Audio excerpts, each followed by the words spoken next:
I'm sitting here with Phillip Belisario. How are you doing? Hi. Sharon Stewart here. I wanted to ask you a question. You are going to be running for constable here in Greenville, Tennessee. Is that right? Correct. All right. I have a question for you. What image would you like the public to have of a constable?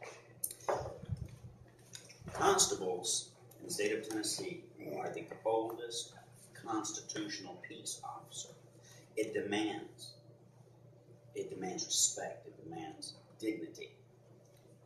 And it's lost that over the last few years. It needs to be brought back.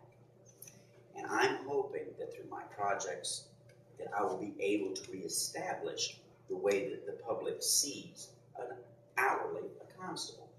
A lot of people see them as just being out there with the red light and blue light. It's much more than that. It's more than a glorified process server. It's more than just being out there evicting somebody. It's all about the community, the people that you're helping, the people you're serving, working hand in hand with and enhancing police department, sheriff's department. It's all about image, but it's even more than that. It's about integrity, dignity, and respect. And so that's the goal I'm hoping to bring back to it. That's the image that I would like the constable to have. All right. Tell me a little bit. I know it's a national initiative for Project Silver. Define that and tell me what that is. Project Silver on a national level is actually called Silver Alert. It was originally designed for senior citizens who had cognitive impairment. These are people like have Alzheimer's disease, dementia, autism, things like this, who may have a tendency to get confused, wander, and get lost. It works exactly like Amber Alert, which I know you're familiar with, which is, for missing and exploited children. Well, this is for missing adults. I have actually taken it a step further because you know what? Autism, mental retardation, schizophrenia, a lot of these things, they don't discriminate on age. So everybody needs to be a part of it. So Project Silver, I kept the silver part simply because that was the way the initiative started. I've enhanced it. Project Silver is a program that is a database. Okay, it is a pre-prepared database profile of an individual, a victim of one of these terrible diseases, such that when you call the police to say, my father is missing, he's a member of Project Silver, great. They're sending officers on the way so that they can start talking to you and start a search. But en route, they're going to call my office, who's got this profile. By the time they get there, they're going to have the profile. This is going to include your picture, front and profile. It's going to include your medical history. Do you need dialysis today? Are you going to die without it? It's going to have a history of maybe if you've wandered before, where you were found before, if you still happen to have your vehicle. Some of them do. If you happen to have your vehicle, what is its make, its model, its license number, And it is in multiple levels. There's local, grand local, regional, and grand regional. These are the alert levels.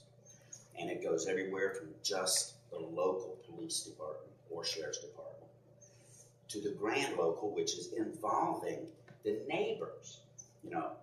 People can sign up, they can volunteer to have emails or text messages sent to them, warning them, same like with the Amber Alert. Then there's regional. If we think for any reason that they may have crossed county line. Now we need to have bolos put up for local law enforcement in other counties and other cities. And if we go grand regional, it's because they've got some kind of an emergency that's going to keep them, that could kill them. And look, that would actually entail the media, it would entail emails, text messages, the highway signs. So if someone, my mother, for example, has Alzheimer's and she's missing, we would have had to pre-register her with this project with the constable in Greene County. Is that right? Yeah. If your mother has Alzheimer's disease, you would call and say, look, I want to register my mother. Now, this is free. There's no cost, none whatsoever. That's awesome. You can do a lot of the registration. Hopefully, we'll have a web page.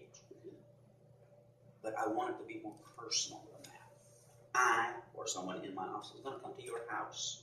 We're going to talk to you. We're going to have the documentation with you. We're going to take a picture of your mother. That's good. And that will be updated yearly.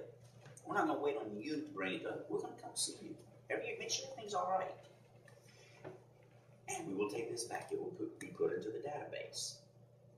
Now, when you call to say your mother's missing, guess what? This information is already available.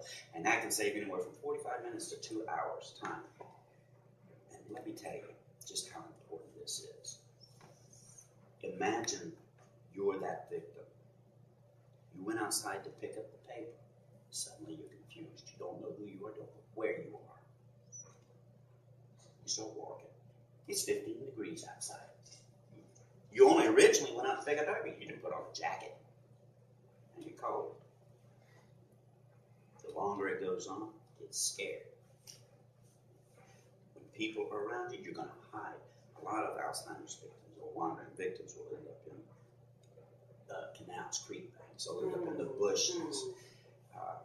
Ironically enough, most wandering victims are found less than a mile from their last known location. But it doesn't always work out that way. There's a lady down in Florida. I guess she didn't know she had the disease. She got in her car, went to the store to get a loaf of bread or something. And it was raining. She turned left when she meant to turn right. Drove down a boat ramp into a canal. Oh. This happens all the time.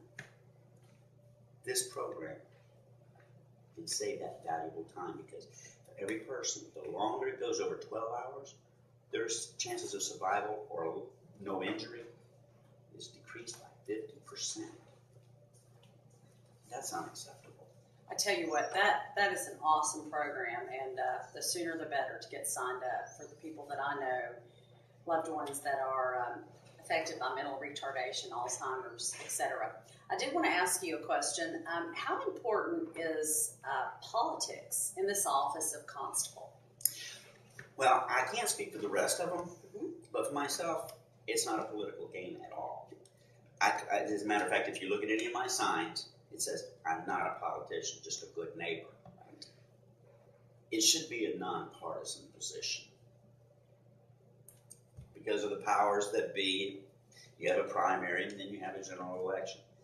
But either way, politics shouldn't play a role in it. You know, my love for human life has not got anything to do with Republican or Democrat. My personal beliefs about a Republican issue or a Democratic issue have nothing to do with anything in this office. I don't make policy. I don't make legislation. It has nothing to do with it. My goal is to be there for you. To be there to help assist police, sheriff, fire, whatever. I have 8 years experience in the fire department, so it's nothing new for me to be a part of that either.